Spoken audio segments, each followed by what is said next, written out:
नमस्कार दोस्तों, मैं दिलीप कुमार। दोस्तों, आज सुबह बीपीएससी के चेयरमैन अतुल प्रसाद जी से हमने बीपीएससी ऑफिस जाकर बीपीएससी से संबंधित कई मुद्दों को लेकर मुलाकात किया और हमने पहली मांग ये रखी थी कि बीपीएससी पीटी से ई ऑप्शन को हटा दिया जाए। इस पे वो सहमत है कि ई ऑप्शन को हटाया जाना चाहिए, लेकिन कुछ कारणों से वो ई ऑप्शन को अभी नहीं हटाना चाह रहे। उनका कहना है कि जो एक्सपर्ट टीम को हमने हटाया है, जिसकी मांग हम लोग बराबर कर रहे थे कि एक्सपर्ट टीम को बाहर कीजिए, तो उनका ये कहना है कि एक्सपर्ट टीम में अब नए लोगों को शामिल किया गया है, तो पहले हम उनका देखना चाहते हैं कि उत्तर और प्रश्न जो है वो सही से सेट कर दें एक बार, उसके बाद हम इसको 69वीं से ई ऑप्शन को हटा देंगे। पहले उनका जो कहना था कि पहले उनका फोकस है कि क्वेश्चन और आंसर सही सही सेट हो जाए, ताकि ई ऑप्शन की प्रासंगिकता जो है वो खत्म हो जाए और 69वीं से ई ऑप्शन को हम पूरी तरह से हटा देंगे। लेकिन अभी वो ई ऑप्शन को हटाना नहीं चाहते हैं। उनका कहना यह है कि अभी हमारी मजबूरी है, यानी कि इनडायरेक्टली वो यही कर रहे हैं कि ई ऑप्शन को सेफ्टी वाल्व के रूप में बीपीएससी इस्तेमाल कर रही है। और दूसरा हमारा जो प्रमुख डिमांड था वो था कि आप 67वीं मेंस की जो तिथि है उसको आगे थोड़ा बढ़ा दीजिए, क्योंकि ऑप्शनल सब्जेक्ट में आपने अचानक से परिवर्तन कर दिया उसके पैटर्न में, तो जिसको लेकर उनका कहना था कि हम सारा चीज तैयार कर चुके हैं, डेट आगे बढ़ाना उतना पॉसिबल नहीं है, लेकिन हम इस पे विचार करेंगे। लेकिन हमने उनको फिर कहा इस बात के लिए कि ऑप्शनल में आपने जो अचानक से ये कर दिया, पैटर्न में कुछ बदलाव कर दिया, उसके चलते ज्यादा दिक्कत हो रही है। तो उनका ये कहना था कि ऐसा भी हम करें कि आपकी बात को हम अगर मानते हैं तो ऑप्शनल सब्जेक्ट जो है, ऑप्शनल पेपर जो है, उसको हम थोड़ा सा मौका दे दें कि उसका एग्जाम हम थोड़ा आगे बढ़ा दे, ऑप्शनल सब्जेक्ट का, सिर्फ ऑप्शनल पेपर का। लेकिन अभी तक वो कुछ स्पष्ट नहीं बताए कि क्या होगा नहीं होगा। तो जो मेंस दे रहे हैं, 67वीं मेंस दे रहे हैं, वो यही मान के चले कि आपकी परीक्षा 29 दिसंबर से है, तो उसी को मान के चले।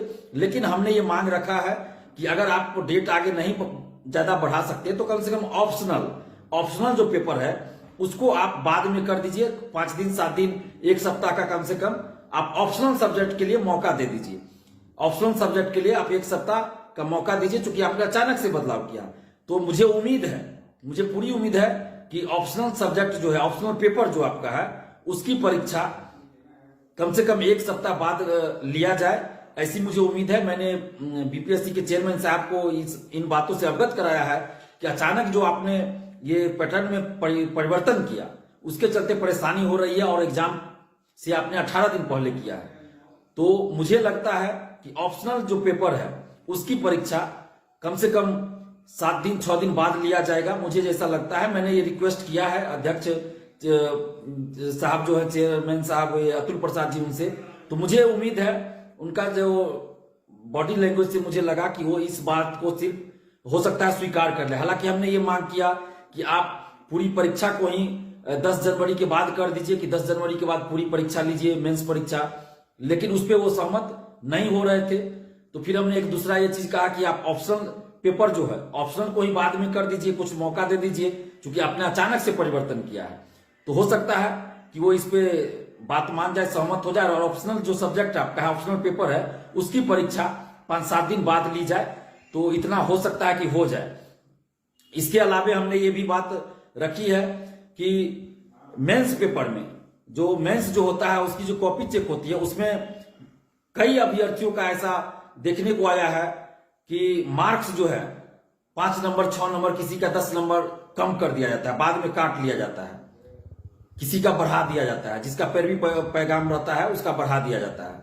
तो इस पे उन्होंने कहा है कि इस बार हम पूरी तरह से चुस्त दुरुस्त करेंगे और मेंस की जो कॉपी चेक होती है उसकी प्रक्रिया को पूरी तरह से बदल दिया है।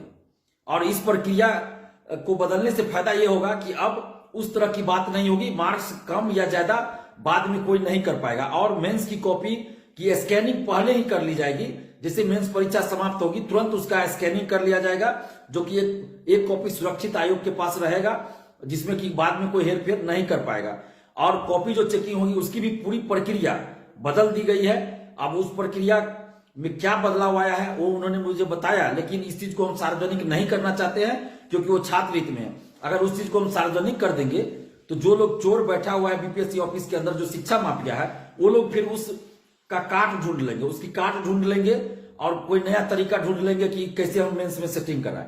तो इसलिए उसको सार्वजनिक करना उचित नहीं है। बस इतना है कि छात्र हित में ये कदम उठाया जा रहा है कि मेंस की जो कॉपी चेक होगी उसकी प्रक्रिया में बदलाव लाया गया है। तो ये एक बहुत ही सकारात्मक पहल है और हम लोग जो लगातार मांग कर रहे थे कि मेंस में सभी सब्जेक्ट के साथ एक समान व्यवहार हो, तो उसी को ध्यान में रखकर ऑप्शनल को क्वालिफाइंग किया गया और निबंध पेपर लाया गया। तो ये सब सकारात्मक सुधार हुआ जिसका कि हम लोग स्वागत भी करते हैं। और ई ऑप्शन पे भी हटाने पे वो सहमत हो गए हैं, लेकिन उनका कहना है कि हमें कुछ समय दीजिए, कि अचानक से हम नहीं कर सकते हैं। जो प्रक्रिया पहले से चली आ रही बीपीएससी में, तो उसको बदलने में थोड़ा सा हमको समय लगेगा। आपकी मांग जायज है, लेकिन हमें समय दीजिए। 68वीं में करना पॉसिबल नहीं लग रहा है, 69वीं से हम कर देंगे। लेकिन जो छात्र हैं, स्टूडेंट्स हैं, अभ्यर्थी हैं, अगर आप लोग चाहिएगा तो 68वीं से भी लागू करना ये ई ऑप्शन हटाना पड़ जाएगा बीपीएससी को। जिस तरह परसेंटाइल को वापस लेना पड़ा, तो अगर अभ्यर्थी चाह लेंगे तो ई ऑप्शन भी हटाना पड़ जाएगा। उसके लिए किस तरह पे उतर के आंदोलन करना पड़ेगा। तो आप बीपीएससी अभ्यर्थियों को यह फैसला लेना है कि आप क्या चाहते हैं। आप जैसा चाहेंगे हम आपके साथ हैं। अगर आप चाहेंगे कि 68वीं से ही ऑप्शन हटे और उसके लिए आंदोलन हो, तो अगर आप लोग चाहिएगा तो हम आपके साथ हैं, आंदोलन करने के लिए भी तैयार हैं। लेकिन ये बीपीएससी अभ्यर्थी जो भी है, आप सबको ये डिसीजन मिलकर लेना होगा कि आप क्या चाहते हैं। बाकी जो डिमांड था आप लोग का, वो हमने बीपीएससी के चेयरमैन साहब के सामने रखा और आगे बात इस पे वर्क हो रहा है। तो आप लोग डिसाइड कीजिए कि ये ऑप्शन 68वीं से ही अगर हटे तो इसके लिए एक बड़ा आंदोलन करना पड़ेगा। तो उसके लिए आप सबकी सहमति चाहिए, एकजुटता चाहिए। तो आप लोग डिसाइड कर लीजिएगा, जैसा आप लोग कहेंगे हम वैसा ही करेंगे।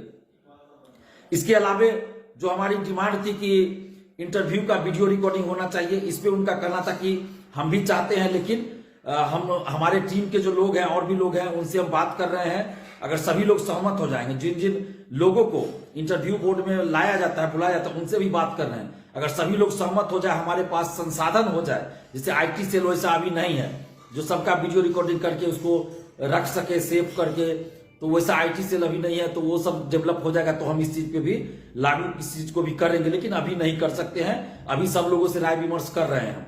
तो इस दिशा में भी वो प्रयास बोल रहे हैं कि हमारे तरफ से हो रहा है। तो ये बहुत ही सकारात्मक कदम है, इसका हम लोग स्वागत करते हैं। और एक बहुत बड़ी बात, जो आंसर की पीटी का जो आंसर की फाइनल आंसर की होता है, वो अभी तक क्या हो रहा है कि फाइनल रिजल्ट के बाद, पीटी रिजल्ट के बाद फाइनल आंसर की जारी होता है।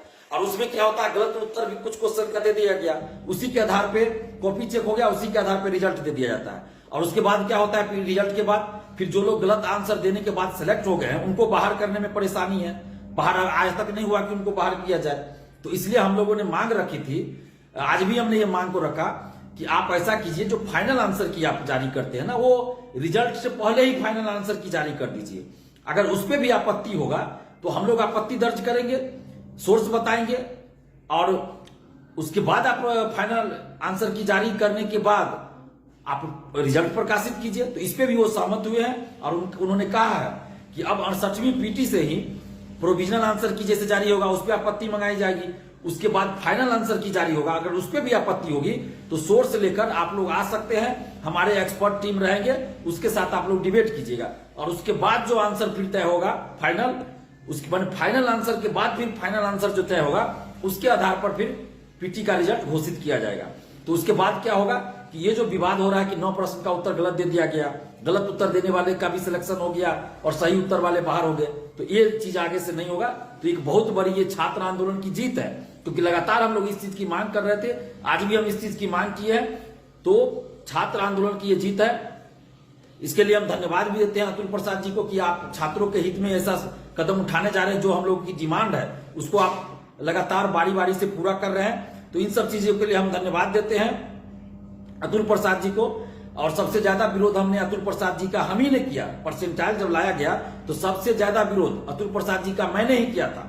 उनके खिलाफ हमने बहुत कई शब्द बोले, उस समय वो गलत कर रहे थे, लेकिन अभी वो सही काम कर रहे हैं। तो इसलिए हम उनकी सराहना भी करेंगे, उनका स्वागत भी करेंगे, उनको धन्यवाद भी देंगे, क्योंकि हमारा उद्देश्य है छात्र हित में काम होना चाहिए। अगर कोई अधिकारी छात्र हित में काम करेंगे तो हमारा फर्ज बनता है, ये हमारा नैतिक कर्तव्य है कि हम उनको धन्यवाद दें, उनके कार्यों की सराहना करें, और जो गलत करेंगे उनका हम विरोध करेंगे।